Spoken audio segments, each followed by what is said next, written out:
பணித்தள பொறுப்பாளராக பணியாற்றிய போது வேலை செய்த ஒருவரை 10,000 மதிப்புள்ள செல்போன் குளத்து தண்ணீருக்குள் விழுந்து விட்டது. அதை தேடி கிடைக்கவில்லை. நான் அவரிடம், உங்கள் பெயரில் நற்சாதனை செய்யுங்கள், ஆன்மீக குரு அம்மாவின் அருளால் செல்போனும் கிடைக்கும், அது செயல்படவும் செய்யும் என்றேன். உடனே என்னை பார்த்த அனைவரும் சிரித்தனர். இது எப்படி சாத்தியம் என்று. செல்போனும் கிடைத்தது, அது செயல்படவும் செய்வது.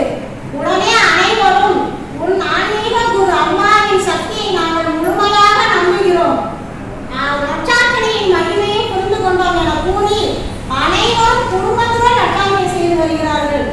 எனது அடுத்த அனுபவம், ஆன்மீக குரு அருவுருவாய் ஒளிவடிவாய் பேராற்றலாய் மாறிய பிறகு நடந்த சம்பவம் சென்ற மாதம் நடந்தது.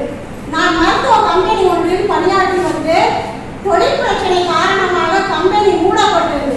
நானும் எனது மன்ற சக்திகளும் வழிபாட்டில் தியானத்தில் மனமுறிய வேண்டினோம். பிரச்சனை தீர்ந்து விரைவில் கம்பெனி திறக்கப்பட வேண்டும் என்று. எங்கள் வேண்டுதலுக்கு மனம் இறங்கி ஆன்மீக குரு அம்மா